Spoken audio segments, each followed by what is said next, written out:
What's up guys, welcome back to another video on the Natural Max Fitness channel. I'm Jonas, and if you're new to this channel, first of all I'm happy that you're here, and if you like this video I would really appreciate it if you subscribe to this channel, and also if you have any topics that you would like me to cover in the future, feel free to let me know in the comments and I will do my best to address that in a future video. Okay, so today's video is about a topic that you don't really hear a lot of bodybuilders or fitness guys on the internet talk about. These days we often hear this black or white debate about full range of motion versus lengthened partials. To me, there's a deeper way of looking at range of motion and how we can utilize it in our training to maximize muscle growth. When we look at old training videos from successful bodybuilders of the past like Ronnie Coleman, Jay Cutler or even Dorian Yates, we often see that they are not really using a full range of motion.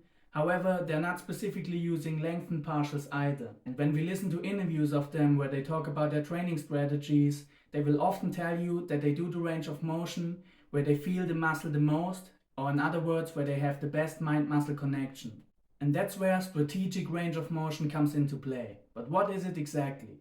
In simple terms, using strategic range of motion means using a specific portion of a movement during an exercise to maximize muscle tension and growth.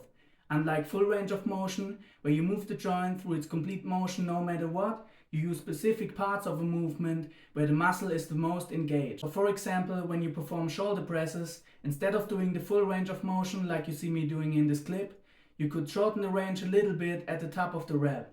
Now, why could that be the case? Well, it's all about keeping the tension on the target muscle.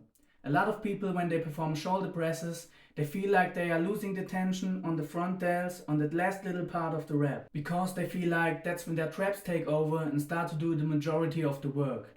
Another example would be doing pull-ups for maximum growth in the lats. In this case, when you do full range of motion pull-ups, a lot of the tension is transferring from the lats to the teres major when you lock out at the top on the eccentric. And it's the same on the concentric. On that first part of the pull, the teres major is actually doing most of the work. Now, what does that mean for hypertrophy? Unfortunately, we don't have a final answer to that.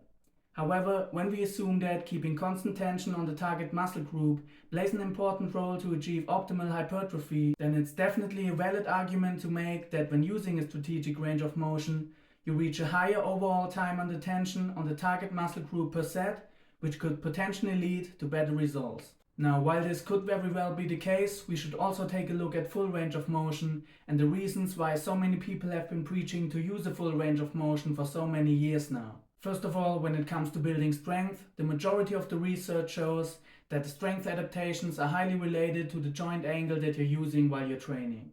So if your goal is to become a good power lifter, you should definitely use full range of motion for optimal strength gains. The scientific research also clearly shows that when it comes to improving mobility as well as flexibility, full range of motion is definitely superior.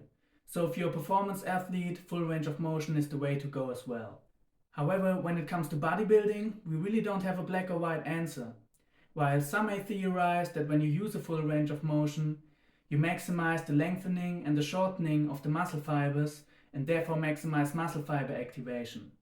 However, that's also debatable, because again, on the other hand, when we use a strategic range of motion, we can make sure that we spend as much time as possible and create as much time under tension as possible in the parts of the repetition that are the most hypertrophic. For example, we know that the deep stretch under load is the part of the rep that sends the biggest stimulus for muscle growth to the body.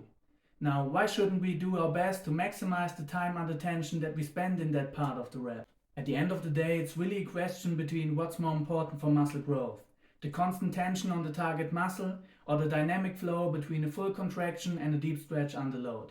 Before I come to a conclusion and give you my personal recommendation, I also want to say that you can get in the best shape of your life right now for only $1 a week with my 20-week, $20 transformation program. The program includes 4 scientific training phases, meal plans for everyone, macro and calorie calculation, as well as personal email support, so you can ask me any questions and I will make sure that you stay accountable and reach your personal goals. So make sure to take advantage of this limited time offer by heading over to $20transformation.com.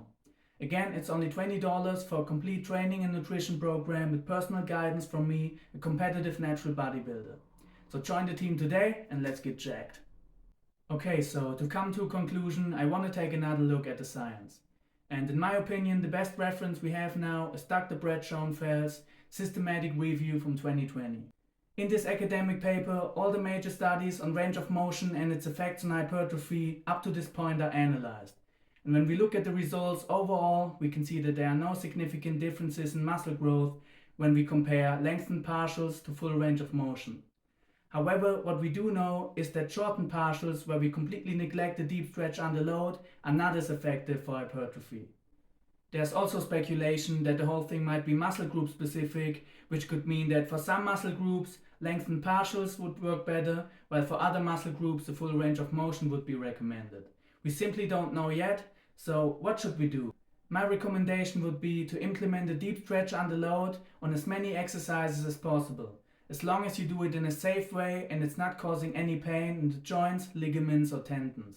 I also recommend to shoot for a strong contraction at the top of the rep, as long as you're not losing the tension on the target muscle group as we discussed earlier.